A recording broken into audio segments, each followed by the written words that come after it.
Este es nuestro equipo de coordinadores para este año. Aquí tenemos a Eduardo, Íñigo, el coordinador nacional, Bernardo de Portugal, Jesús, Carlos, Guillermo, Pablo, Vicente y Antonio. Este es nuestro equipo este año. Bienvenidos una vez más y me gustaría pedir a Pablo que nos anuncie el primer ponente, el profesor Bastos, y nosotros os dejamos disfrutar de la conferencia. Como vamos con un poco de retraso, vamos a hacer la presentación rápida. Es un placer para mí y para todo el equipo de Students for Liberty tener hoy con nosotros al profesor Miguel Anso Bastos, licenciado en Políticas, doctor en Economía, experto en políticas públicas y enemigo del Estado. Es como él se ha definido a sí mismo varias veces, un auténtico hombre de derechas, pero de la derecha auténtica, de la antigua. Miguel Anso, por favor.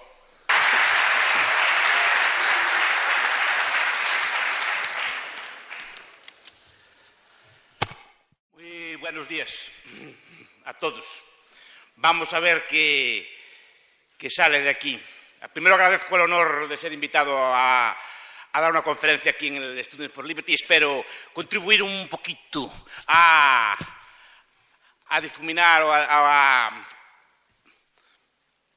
contribuir a difundir las ideas del capitalismo, del libre mercado y los valores viejos, antiguos, que sirven para configurar esta idea. Vamos a ver. A mí me dijeron, Bastos, tienes que ir ahí a hablar de eso de la pobreza. Pues vamos a hablar de la pobreza, del concepto de pobreza y de la forma de salir de ella. E intento dar algunas breves pinceladas, algunas ideas que después podrán ser discutidas si así lo entienden pertinente. No sé si hay idea de discutir o no, pero me gustaría discutir un poco con ustedes o si tienen alguna pregunta, hacer algún comentario al final. Primero, ¿qué es la pobreza? La pobreza y la riqueza son fenómenos relativos, no son absolutos en casi ninguna medida. Es decir, normalmente hablamos de pobres o ricos en relación unos a otros. No hay una medida estándar de pobreza o riqueza. De hecho, es siempre cambiante. Y depende si nos ponemos en relación unos con otros. En cierta medida, por ejemplo, acabar con la pobreza es una misión imposible. Porque siempre va a haber, en este aula, hay el más pobre de este aula y hay el más rico de este aula, aunque sea por un céntimo. Igual que hay el más alto de este aula y el más bajo de este aula. Igual que hay el más gordo de este aula y el más flaco de este aula. Es inevitable que haya el más pobre de este grupo y el más rico de este grupo. En ese aspecto forma parte de la desigualdad humana y no tiene nada de malo. Y de hecho la riqueza o la pobreza cuando la medimos es algo relativa. Cuando, por ejemplo, vemos una tribu pues, que descubren la Amazonia o una tribu primitiva en algún sitio, nunca se nos ocurre decir que es pobre, a pesar de que carezca de medios materiales, simplemente porque no está en relación con otros grupos y, por tanto, no podemos decir si es rico o pobre. Si decimos son sus condiciones de vida así, viven así. Es pobre esa tribu, es pobre ese grupo en cuanto lo incorporamos a una sociedad mayor y lo empezamos a comparar con otros grupos. Antes no podríamos decir que es pobre. Podríamos decir que hay algunos elementos de pobreza o riqueza absolutas, pero siempre también en términos relativos. Es decir, si una tribu o un grupo se muere de hambre, pues decimos, pues es el clima, es malas condiciones ambientales, ese tipo de cosas. Pero nunca hablamos tampoco de pobreza. Hablamos de pobreza, repito, cuando la incorporamos a un grupo mayor, empezamos a ver que unos mueren de hambre, otros no mueren de hambre, unos tienen muchos bienes, otros tienen muchos bienes. Pero por definición, la pobreza y la riqueza nunca se van acabar. La pobreza como tal siempre va a haber un colectivo más pobre que otro. Incluso si Liechtenstein se independizara, que es el país más rico de la Tierra, pues habría los más pobres de Liechtenstein y los más ricos de Liechtenstein. Eso es imposible. Y a lo mejor habría diferencias de 3 o 4 o 5 veces entre unos y otros. Pero no quiere decir que el más rico de Liechtenstein sea muy rico ni que el más pobre de Liechtenstein sea pobre. Igual que el más pobre de este aula no tiene por qué ser pobre ni el más rico de esta clase tiene por qué ser pobre. Entonces, eso hay que matizarlo. Es decir, que es algo que nunca se va a poder acabar el hecho de que haya personas más o menos pobres, porque siempre va a haber unas personas, por pura necesidad física o vital, que van a llegar antes a determinados bienes que a otros. Entonces decimos, ahora en España tenemos la vacuna del ébola y en otros países no, somos ricos. Somos ricos porque alguien tiene que ser el primero, por un motivo que sea, en disfrutar de unos bienes por pura necesidad física. La capacidad de producción de un bien es limitada. Por ejemplo, la vacuna se producen 5 o 6 ahora en el mundo. Bueno, siempre habrá 5 o 6 afortunados que disfruten de ese bien y otros que se retrasen. Con el tiempo, esa vacuna se generalizará y no podamos decir que hay ricos y pobres. Pero entonces habrá una solución nueva, un nuevo problema. Eso pasa con todos los bienes. Por pura necesidad de producción no pueden difundirse a todos al mismo tiempo. Y eso siempre va a establecer desigualdades. Entonces, primero quisiera hacer esto. Las sociedades ricas y sociedades pobres no son sociedades ricas o pobres, son sociedades de gente rica o de individuos ricos, que hay muchos individuos ricos, y las sociedades pobres son las sociedades en las que hay muchos individuos pobres. Pero dentro de las sociedades ricas hay personas que son más pobres o que viven pobremente, y en las sociedades pobres hay gente que vive de forma rica. Esto también hay que matizarlo. Entonces, lo que quiero yo aquí explicar, haciendo estas salvedades previas, es la idea de cómo salir de la pobreza, que es algo que, digamos, de forma común todos entendemos, que todo el mundo puede acceder a determinados bienes básicos, determinados bienes de consumo, alimentos, seguridad, pues sanidad, vivienda, etcétera, ropa, etcétera. ¿Cómo poder hacer que una sociedad o un grupo de personas o la mayor parte de la población mundial o toda la población mundial tenga acceso a estos bienes? Yo odio la pobreza, odio a los pobres, no quiero que quede ninguno. No quiero que quede ninguno, es una cosa que no me gusta. No quiero que quede ninguno. Y amo la riqueza, amo a los ricos, quiero que todos lo sean. No sé si me explico. En mayor o menor medida. No tengo una cultura de defender la pobreza por la pobreza. Me gusta que la pobreza sea abolida de la faz de la tierra, que no quede ninguna en ella. Y por ese motivo, porque quiero que los pobres dejen de serlo, es porque adopto estas ideas, porque adopto estos idearios y porque defiendo estos idearios. No por defender a los ricos, sino porque los pobres dejen de ser pobres. Y todo lo que pretendo yo hoy apuntar es algunas ideas para salir de la pobreza. Primero, la pobreza o la riqueza es una cuestión de cultura, es una cuestión de valores, es una cuestión de actitudes, básicamente cuestión de valores. Y lo que hay que explicar siempre es la riqueza, no la pobreza. La pobreza es la circunstancia normal del género humano durante toda su historia, o sea, la pobreza en sentido absoluto, de carencia de bienes materiales que hoy se consideran básicos. Es algo que es común a toda la historia de la humanidad. Solo algunos pueblos, y muy recientemente, consiguieron eliminar de forma generalizada o de forma bastante amplia en sus sociedades este tipo de elementos. ¿Y cómo se consigue? Pues con una combinación compleja. La pobreza muchas veces no es culpa de los pobres, obviamente no es culpa de los pobres, pero sí que es culpa de ciertas ideas que los pobres asumen. Igual que la riqueza tampoco en buena medida es mérito del rico, sino que son determinadas ideas, valores y conceptos y actitudes que tiene el rico. Tampoco en ese aspecto podemos decir que nosotros tengamos mérito por vivir en un país rico, ni que el que vive en un país pobre tenga exactamente la culpa de vivir en un país pobre. No es culpa directamente de ellos, pero sí que es culpa de las ideas que tienen los países ricos, su riqueza, y es culpa de las ideas, valores, actitudes que tienen los países pobres, la causa de su pobreza. La pobreza, básicamente, en buena medida, es una cuestión de cultura. Y la riqueza es una cuestión de cultura. Y hay una cultura de la pobreza. Y la cultura de la riqueza y la pobreza difieren básicamente en un punto, en el tiempo. En la visión del tiempo. La visión de la preferencia temporal. En la visión en cómo afrontamos los eventos futuros. En la medida en que somos capaces de llevar una vida pensando en el futuro, siendo capaces de sacrificar necesidades inmediatas por satisfacer necesidades futuras, en la medida que somos capaces de privarnos de placeres presentes por tener placeres futuros. Es una cuestión de tiempo. La cultura del país pobre y la cultura del país rico difieren básicamente en eso, en la cuestión del tiempo, de la visión de si somos una cultura de carpe diem, de vivir el momento, concepto que yo personalmente odio, la idea de vivir el momento, vivir la vida, disfrutar, beber, salir, vamos de parranda, vamos a pasarlo bien, comamos y bebamos que mañana moriremos, como decían los antiguos, carpe diem, como está de moda ante la juventud moderna de ahora decir. Pues no, no. Sociedades que saben de pobres son aquellas que saben sacrificarse, son duras, son correosas, saben sacrificar el consumo presente, saben vivir con poco día de hoy para tener más el día de mañana. Es una cuestión de tiempo.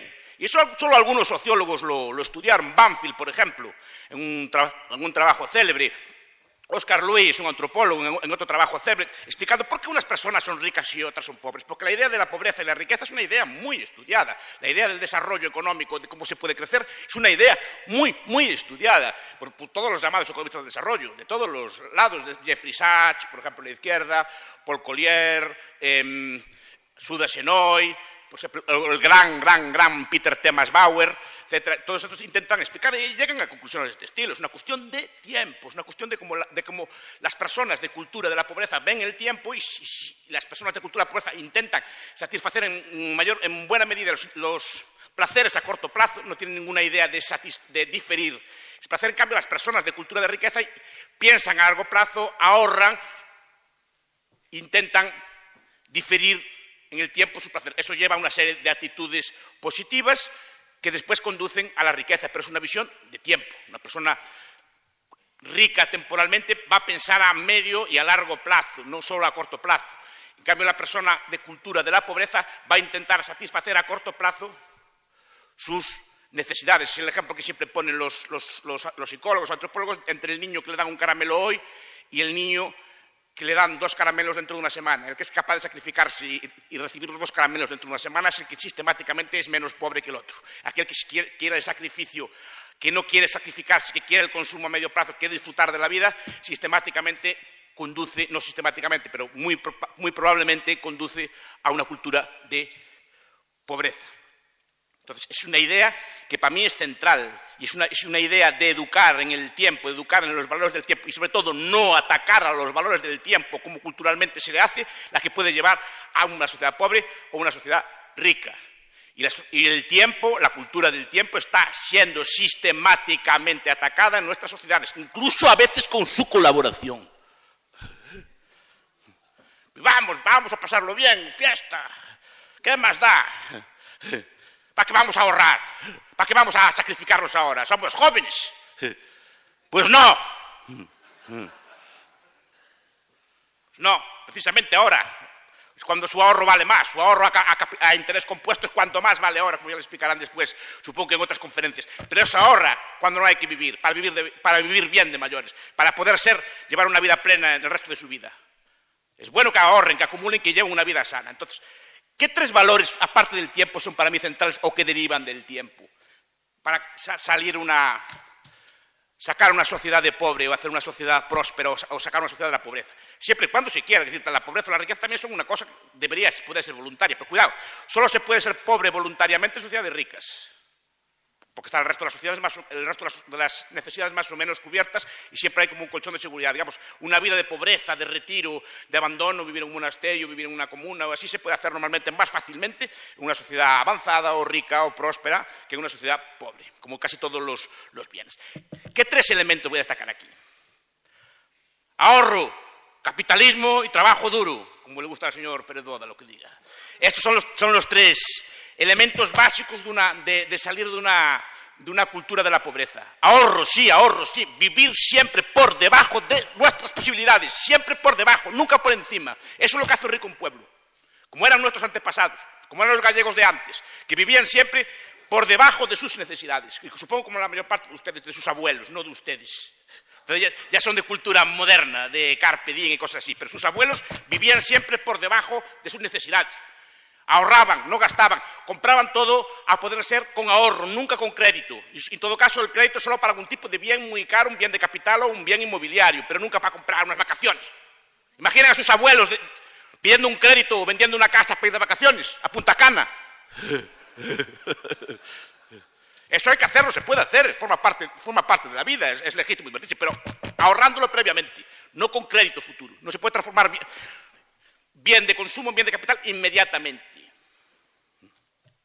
Entonces, ahorro, vivir siempre por debajo de lo que ganamos. Los chinos, los escoceses, por ejemplo, son pueblos que viven con la mitad de lo que ganan y así debería ser.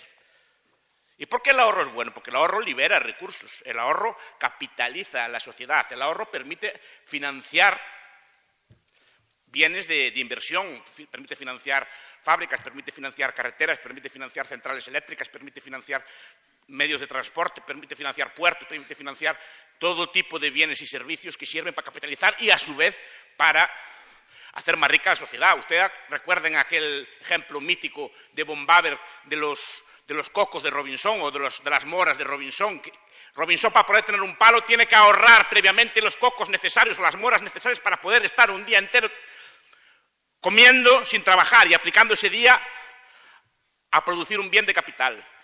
El ahorro de nuestros abuelos. Ustedes cuando nacieron, la mayoría de ustedes son muy, muy jóvenes. Ustedes cuando nacieron ya lo tenían todo hecho. Ustedes nacieron en un hospital, los transportaron a lo mejor a su madre en una ambulancia, hay carreteras, tuvieron electricidad desde que nacieron, tuvieron automóviles, todo tipo de medios de comunicación. ¿Y esto quién lo construyó? ¿Salió de la tierra o nació de la... lo sembraron y nació después, o fue fruto del ahorro durísimo de sus abuelos y bisabuelos, que vivían en circunstancias mucho más pobres que las suyas, ahorraban mucho más que ustedes, y vivían mucho, pero sacrificaban, y iban siempre prosperando, y sacrificaban, eran gente dura y ruda, en el sentido de que eran capaces de vivir, sacrificarse, por darles un futuro mejor a ustedes, a sus padres y a ustedes. ¿Ustedes qué están haciendo? Quemando y comiendo capital. Y esto no es una conferencia, una especie de arenga. Entonces, el ahorro es vital. Vivir por debajo de las posibilidades es vital para acumular capital. También esto aquí requiere un puntito de individualismo, aparte del ahorro. El ahorro tiene que ser también para uno. Quiero decir, muchas sociedades pobres, uno de los problemas que tienen es que todo se considera común, de tal forma que cuando una persona prospera o ahorra, pues vienen los vecinos, vienen los sobrinos, vienen los primos, los cuñados, viene toda una familia extensa de vecinos, etc. Hay que reparta con él, a quitarle a él, o que dame aquí, tú que tienes tanto, dame, o búscame algo, dame aquí, cásame a mi hija, o ese tipo de cosas. Y eso, por supuesto, desalienta por completo el ahorro, como desalienta por completo el ahorro todo el tipo de medidas fiscales, todo el tipo de medidas intervencionistas que atacan una figura vital como es el ahorro. Por ejemplo, el keynesianismo, independientemente de que crean en él o no, es una política que hace un daño tremendo a la figura del ahorro. Y en general, la política económica actual es una política que hace un daño enorme al ahorro. Toda la deuda pública, por ejemplo, porque drena el ahorro y lo lleva a consumo corriente, porque el gasto público es quitar gasto de capital, gasto que tienen los ciudadanos ahorrado o que podría ser ahorrado y gastarlo en bienes de consumo corriente. Estás quemando capital y estás desincentivando por completo el ahorro, el presente y el futuro. Es el primer factor. Porque la propiedad privada, que se considera un factor importante, es muy importante la propiedad privada, como antes apunté. Pero no es un factor central. Propiedad privada es de los tiempos de los romanos. Propiedad privada, como antes comentaba un compañero, el señor Yuc, la tenían muchas tribus indias. Más esas tribus indias, a pesar de la propiedad privada, no prosperaban. Tenían propiedad privada, pero no eran capaces de salir del estancamiento. Y el ahorro solo tampoco basta, porque el ahorro también es una figura central, es una figura de previsión, es una figura de pensar a largo plazo. Y aquí entramos en el segundo elemento. El segundo elemento es que ese ahorro tiene que ser invertido de forma capitalista. El capitalismo fue probablemente el mayor invento del ser humano en el aspecto económico.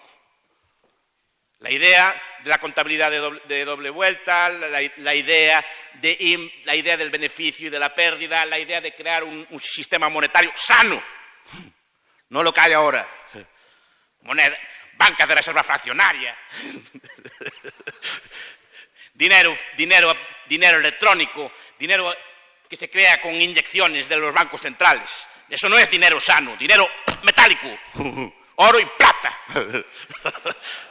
Eso es lo que es sano.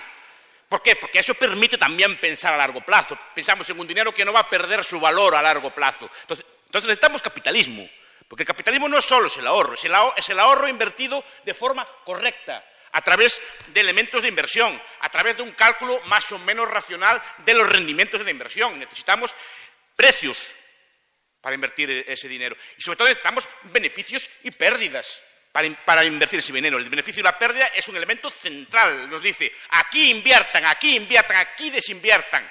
Quite el dinero de ahí, mételo allá. Eso lo necesitamos imprescindiblemente para ahorrar. Robinson podía ahorrar muchos cocos, pero podía gastarlos mal, en vez de hacer un palo, haciendo un hacha de metal, no le daría el ahorro suficiente, calcularía mal. O Robinson puede ahorrar para pasar un día tomando una merienda en la playa, sin hacer nada.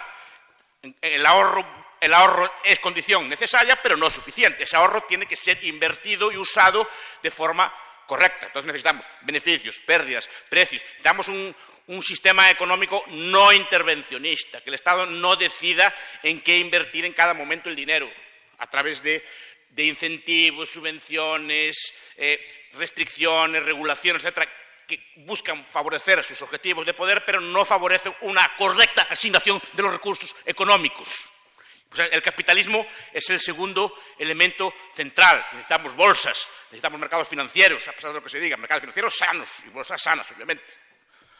Pero necesitamos esos elementos. Sin ellos, el ahorro y toda la perspectiva temporal que tengamos no valdría de nada. Necesitamos ese tipo de instituciones maravillosas que son los mercados. Y digo maravillosas, porque aún a día de hoy no se comprende muy bien cómo funcionan, pero solo sé que su funcionamiento es espectacular y llevó al mundo a enormes dosis de prosperidad, y aquellos países que siguieron estas recetas prosperaron y abandonaron, buena parte de sus poblaciones abandonó la pobreza. Entonces, ahorro, capitalismo también sin ahorro no vale de nada. 3, que es donde entro mi vena conservadora. Trabajo duro.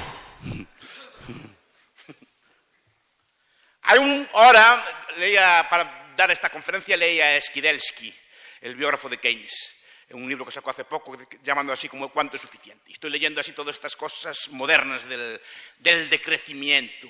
A Sergei Latouche, a Tim Jackson, esta gente, todo así, a ver qué dicen. Entonces hay una cultura muy trasladada a la opinión pública de que el trabajo es malo, de que trabajar es malo, de que hay que decrecer, hay que vivir una vida de holganza, de ocio, sin hacer nada y primar el ocio sobre todas las cosas. Pues no, tampoco no, no y 1000 veces no.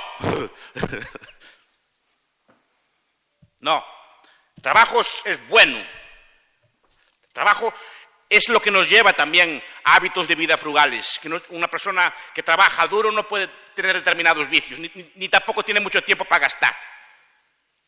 Es bueno que haya trabajo y que trabajo duro. El trabajo nos enseña también a producir más. Buena parte de los avances tecnológicos, buena parte de los avances técnicos, buena parte incluso de su formación o cualificación profesional se da en el mundo del trabajo. Las relaciones, las habilidades, el know-how, todo este tipo de cosas se dan en el ámbito del trabajo. Es necesario que trabajen de forma dura, como hacen muchos pueblos de la tierra, o como hicieron nuestros abuelos. Porque lo que tenemos que preguntarnos es cuál es el camino que seguimos nosotros para llegar hasta hoy. ¿Qué hicieron nuestros abuelos? ¿Trabajaban mucho o trabajaban poco? ¿Tendrían a quejar de jornada de 35 horas, querían menos o trabajaban duro, noche y día, muchas veces domingos, muchas veces 10, 12 horas al día? ¿Qué fue lo que nos sacó de pobres? ¿Lo que tenemos ahora o lo que había antes? Pues esos son valores que a mí me interesan mucho. La idea de seriedad en los tratos, que también conduce al mundo del trabajo, de ser gente honrada, de ser gente seria, de llevar vidas ordenadas. Repito, el trabajo lleva también a vidas ordenadas, que son a su vez las que permiten pensar a largo plazo, que nos permiten capitalizar la sociedad y eliminar el dinero. Ser poblaciones sufridas también nos lleva al trabajo. El trabajo lleva a que la gente, para ganarse el pan, tiene que sufrir, tiene que trabajar, pero eso lleva también a que cuando vienen mal dadas como una crisis, las sociedades trabajadoras aguantan bien las crisis y pues si tenemos que trabajar por menos, trabajamos por menos, si tenemos que cobrar menos, cobramos menos, no empezar a hacer huelgas, a reclamar derechos y cosas por el estilo. Las sociedades que prosperan, cuando vienen mal dadas, son duras, son resistentes, se adaptan a las necesidades, no se quejan y prosperan. Aunque puede haber momentos dados de crisis. Por eso me critico todas estas ideas modernas de vivir sin trabajar, las rentas básicas y estas cosas todas que hay ahora de moda, porque son ideas que atacan directamente al núcleo de la riqueza, son ideas que solo hablan de redistribuir lo que hay, como si lo que hay estuviera dado, como si lo que hay no necesitara de una amortización constante de bien, todos los bienes que tenemos. Cuidado, tenemos coches, centrales, etcétera. Hay que amortizarlas, hay que renovarlas cada cierto número de años. Si no hay capital y ahorro, ¿cómo mantenemos el nivel de vida? Si gastamos el dinero en rentas básicas y vivir sin trabajar 2 o 3 años, ¿qué le pasa a la acumulación de capital? ¿Qué le pasa a la riqueza que tenemos nosotros. Por eso digo, aquí también influye en la ética, en el trabajo, influye una ética, influye una serie de valores, influye una serie de políticas, influye también las ideologías que tenemos.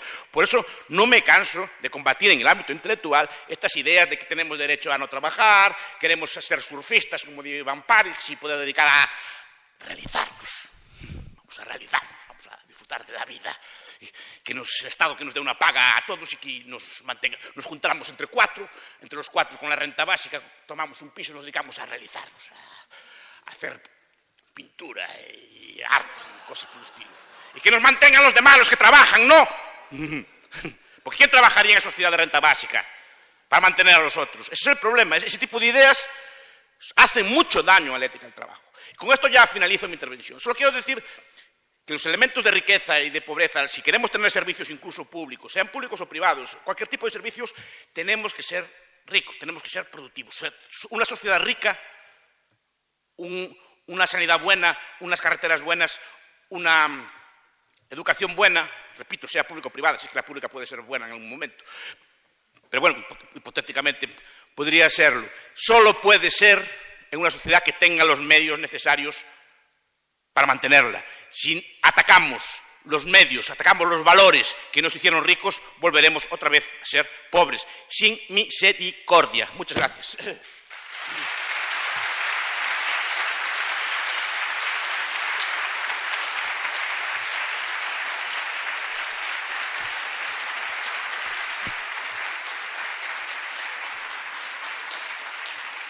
Muchas gracias. No sé cómo está organizado, si hay preguntas o no. Sí.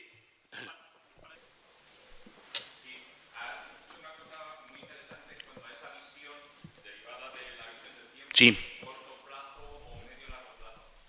Pero yo creo que te podría alguien interpelar diciéndote, bueno, pero una persona pobre efectivamente puede que no tenga una visión a medio y largo plazo, porque realmente no puede hacer nada a medio y largo plazo porque tiene que concentrarse en subsistir, ¿no? En sobrevivir. No puede ahorrar porque no tiene lo suficiente para eso. Que todos venimos de las cavernas y todos venimos de no tener nada.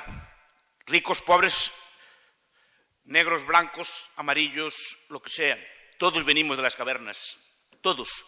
O sea, hubo algunos antepasados nuestros que, a pesar de no tener nada, ahorraron. No sé si me explico. Cuando dices que no tenemos, entonces, vale, no tenemos para vivir, no nos llega. Pero vamos a ver, usted vive, ¿cómo vive? Usted tiene su coche, ¿no? Bueno, pues tiene su coche, ya tiene unos gastos ahí y tal. Un coche, no, algunas veces es necesario, otras veces se puede usar transporte público. ¿Cómo vive usted? Usted quiere un piso para usted solo. Nuestros antepasados inmigrantes vivían 8 en un cuarto, igual que el día de hoy. Es decir, siempre se puede vivir menos y no tenemos por qué dar por asegurado lo que tenemos hoy. Pero sí que es una visión de tiempo, porque incluso entre los pobres hay gente que sale de esa pobreza y al revés, entre los ricos hay quien cae para abajo precisamente por esa cuestión de tiempo. Pero yo critico mucho la ética del consumismo, que es una ética muy moderna también así. Ahora vemos este chico, Nicolás, así, tal, y vemos como el ideal de vida de él, ¿no? Es un ideal de vida, pues todo eran fiestas, vienen reportajes en la prensa estos días, todo eran fiestas, gastaba billetes, quemaba muchas copas, cosas por el estilo. Y además el problema es que es el ideal que se pretende que es el capitalista. El capitalista al revés es ahorrador, no gasta, vive bajo sus posibilidades, anda en coches viejos. Los ricos que conozco yo viven así, no exhiben su riqueza, desde luego no se les ocurre gastar fortunas en copas, solo ocurre a los políticos. A un rico de verdad es muy difícil que se le ocurra gastar el dinero duramente trabajado, duramente conseguido en ese tipo de cosas. Al revés, le intenta sacar el máximo partido posible. Pero repito, todos venimos de esa idea. Y la idea de tiempo es central. Es decir, las clases populares, las clases bajas temporalmente, como le dice Banfield, no que sean bajas, pero que son bajas temporalmente, tienden a gratificar el tiempo a corto plazo. Por ejemplo, lo que estudia Oscar Luis o que estudia Banfield es que los sectores más bajos, los sectores más pobres, por ejemplo, no reprimen prácticamente nada a los chiquillos, por ejemplo. Es decir, quieren salir por la noche, salgan por la noche. Quieren tener relaciones sexuales a los 12 años, téngalas. Quiere beber, beba. No sé si me explico, no hay ningún tipo de represión. Los valores de tiempo son imprescindibles. Las clases más altas temporalmente, que son después las que normalmente conducen a esto, reprimen el tiempo. Y dicen, mira, no, ahora no es el momento de beber, es el momento de estudiar, es el momento de aplicar, de aprender un oficio. Las relaciones sexuales ya las tendrás cuando seas más adulto, más mayor. No, hasta esas edades no se sale por la noche. ¿Por qué? Porque lo digo yo, no hay que explicar más. Se entiende que el padre lo dice, me explico, no hay que explicarlo más. Ese tipo de valores son los que conducen al triunfo. El no reprimir el tiempo es lo que lleva al fracaso. Pero nuestros antepasados, algunos tuvo que haber que hicieran así, por pura regresión histórica, ¿no? Todos vivían del mamut o lo que fuera. Unos comerían el mamut todo y otros guardarían el mamut o lo salarían. No sé si me explico. Para vivir el tiempo de futuro y con ese tipo de futuro poder emprender proyectos como agricultura, fomentar otro tipo de bienes y otro tipo de cosas. Pero por pura necesidad. Todos descendemos de los mismos antepasados y todos empezamos de pobres. Eso es lo que hay que explicar, porque unos salieron y otros no. Pues algunos fueron capaces de decir, bueno, tengo este trozo de carne aquí, no lo voy a comer ahora. Lo voy a guardar para el futuro y ese otro día pues voy a poder producir más, o voy a poder producir en el invierno, voy a ser productivo en otros meses del año o en otros años. No sé si me explico. Pero tuvo que salir de algún instinto de alguna persona en ese aspecto. Pero tienen que ser combinadas las tres cosas. Si no, no vale. Unas cosas sin las otras no valen tampoco. Por eso es tan complicado la riqueza y por eso la riqueza es tan escasa, históricamente.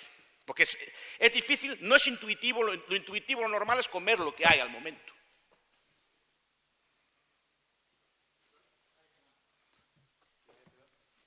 Cualquiera de los dos. Y cuando tenga que acabar me avisan si son tan amables. Buenas. En principio es verdad que es un buen predictor el hecho de que el niño pueda resistir la tentación de comer un caramelo. A más tiempo aguante, probablemente tenga mejores salarios el día de mañana. No es un buen predictor de que si va a ser un buen emprendedor o no. No tiene que ver. Eso, y en principio nosotros decimos que el emprendedor es el que genera realmente riqueza.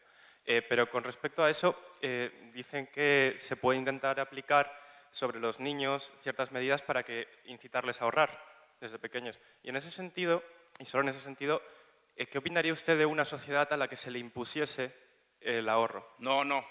¿Y por qué no? Claro. Porque no se puede imponer. Es cultural. Y además yo estoy en contra de la imposición, pero sí estoy en contra de que se ataque sistemáticamente los valores sanos y conservadores y los valores del ahorro. Estoy en contra radicalmente, porque el ataque es sistemático.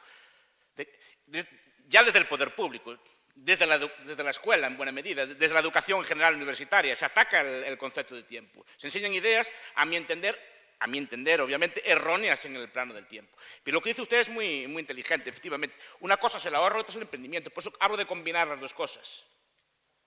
El emprendedor puede ser muy hábil, pero a lo mejor no tiene capacidad de ahorro, porque no tiene por qué tenerla. Y a su vez el ahorrador no tiene por qué ser empresario, porque tampoco tiene por qué serlo. Simplemente es una persona de hábitos sanos, pero no tiene por qué tener ideas geniales de crear empresas así. Por eso es bueno que se combinen las dos cosas. Uno financia al otro.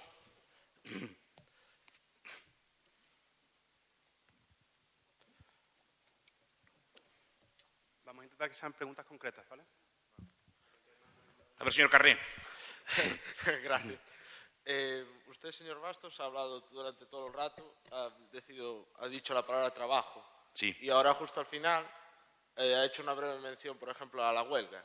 Sí. Entonces, en ese supuesto, o sea, que los individuos debemos trabajar y si se da un caso, una situación injusta o algo, no tenemos derecho a una huelga o no hay cabida, o el Estado nos debe permitir. Hay derecho a la huelga, obviamente, también el empresario tiene derecho a contratar al esquirol. Una cosa es correlato de la otra. Usted tiene derecho a no dejar de trabajar. Pero es una situación injusta, hay situaciones injustas a veces. Normalmente no son las que se derivan del contrato laboral. Claro, pero digo, el derecho a la huelga lo hay. Usted tiene derecho a reclamar el salario que usted entienda pertinente. Pero es como si tiene una novia y dice, pues no quiero andar contigo hasta que dejes de salir de la noche o dejes de vestirte así. Usted muy bien, te hace huelga, pero su novio mientras hace huelga tiene derecho a buscar otro, ¿no? Pues esto es lo mismo. Usted puede hacer la huelga que quiera, el empresario, mientras está usted de huelga, puede contratar a otros. Así sí que me parece legítima la huelga. Sí, pero no podría... Y la huelga sin violencia, claro. ¿No cabría una posibilidad de un árbitro, en este caso el Estado, para que se... ¡No! No existe Estado. ¿Qué? No existe Estado. No hay árbitros en los partidos. No. Puede haber árbitros privados. Y de hecho en las huelgas se usan mucho. Pero no, el Estado no es el mejor árbitro. El árbitro va a tomar partido por una de las partes. La que más fuerza tenga. O que más le interese a él. Pues discuto la salida. Diga. Sí, a ver, ¿tendría algún sentido un ahorro que nunca llega a consumirse? Y otra cosa en relación a esto. ¿Hay algunos estudios sobre una proporción ideal de una sociedad entre ahorro y consumo? No, no hay una situación ideal. Depende de cada persona. El ahorro siempre acaba por ser consumido. Primero por necesidad vital. O sea, hay necesidades que son perentorias. Es decir, usted tiene que vestirse por fuerza, si no se muere, tiene que comer, si no se muere, necesita más o menos a día de hoy una vivienda, si no también muere de frío. O sea, tiene que consumir. Ahora, puede diferir muchos consumos en el futuro. Y además, lo que no ve la gente es que ese incremento de ahorro lleva a que usted consuma más el día de mañana. Y de forma más o menos natural. Mire, el victoriano, el capitalista victoriano del siglo XIX británico, el que creó la revolución industrial, vivía del interés del interés. Si tenía una suma, esa suma le prestaba un interés. Esa suma del interés le prestaba otro interés, vivía de eso. Y su incremento de nivel de vida derivaba de la capitalización. Cuanto más grande era el montón principal, más interés devengaba y más interés del interés devengaba. Y así iba consumiendo cada vez más, pero de una forma sostenible, sin tocar nunca jamás el principal. Y ese principal estaba invertido en ahorros a largo plazo, pues en centrales eléctricas, en fábricas, que a su vez era lo que permitía cada vez que los bienes se abarataran y que fuera cada vez más rico. Pero al final acaba por ser consumido, claro. El ahorro se consume, solo que en vez de bienes de consumo, en bienes de capital. Es imposible no consumir el ahorro. Solo que si lo difiere usted, permite capitalizar la sociedad, permite, como no lo va a comer ahora, permite alimentar a otra persona o producir bienes para otra persona para que ésta produzca máquinas, fábricas que a su vez lo hacen más rico a usted. Bueno, pues que... A ver, la verdad es que me ha ofendido un poco cómo has definido la pobreza y la riqueza, porque la pobreza has hablado de ella como si... Perdón. Bueno, has hablado de la pobreza y de la riqueza como si los ricos fueran los que han sabido ahorrar, los que han sabido manejar su vida, y los pobres los que no han sabido ahorrar, no han tenido... bueno, que no han sabido hacerlo bien. No dije eso, ¿eh? Bueno, dije que no tenían esa mentalidad de la... No, dije que no es culpa de ellos. Es culpa de las ideas que tienen, que es muy distinto. Bueno, pues de las ideas que tienen. Cuando la pobreza... Pero son sociales, perdón. Cuando la pobreza es que existe por un montón de causas. ¿Cuáles? Es que, pues una discapacidad, porque es que puede existir miles de causas. Yo misma he sido muy pobre.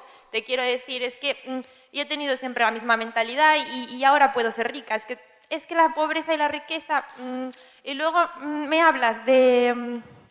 que antiguamente nuestros abuelos tenían la cultura del ahorro y que estaba muy bien. Pues yo creo que nuestros abuelos tienen una cultura muy parecida a la que tienen ahora en los países más pobres, que es el de compartir, el de trabajar como burros y guardar todo lo que puedan y compartir. Y esa es la misma mentalidad que teníamos antes aquí. Sí, así es. Ahora, de hecho, en los países más ricos yo creo que cada vez se tiene...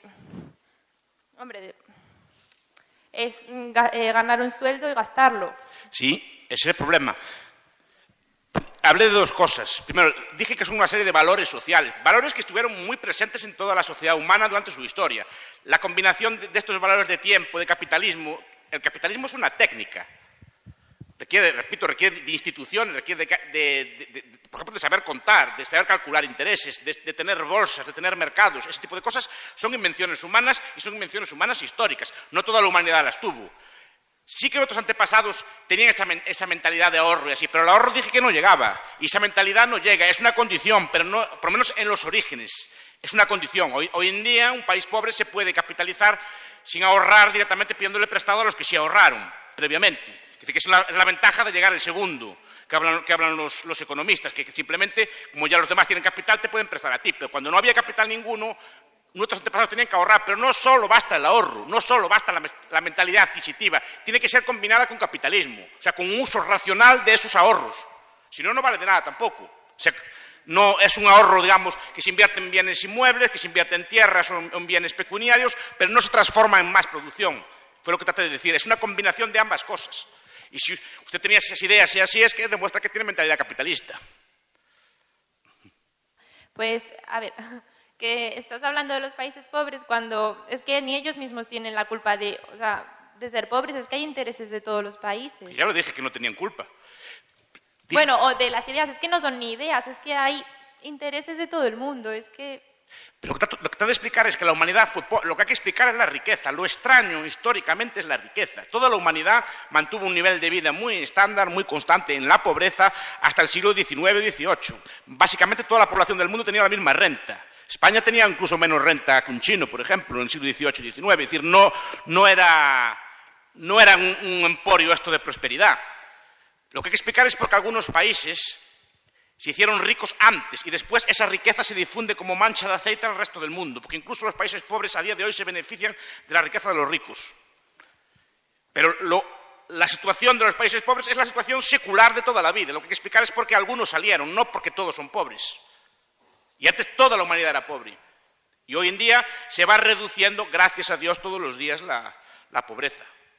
Más lentamente, a veces hay saltos, se sube, se baja, pero se va reduciendo, y se va reduciendo gracias a la difusión de este tipo de valores y de ideas. Y muchas gracias por su pregunta. La última pregunta.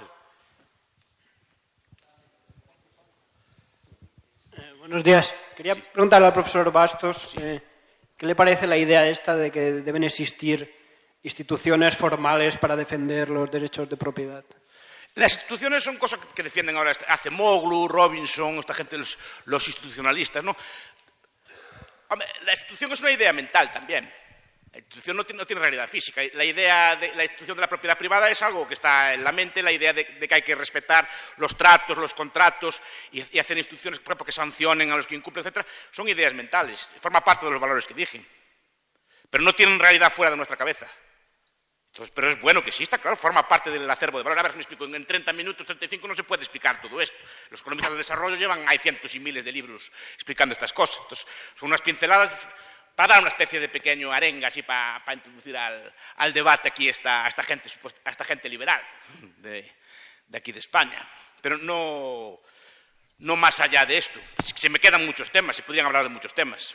Pero muchas gracias y muy amables. Muchas gracias. Por favor, quédese allí un momento.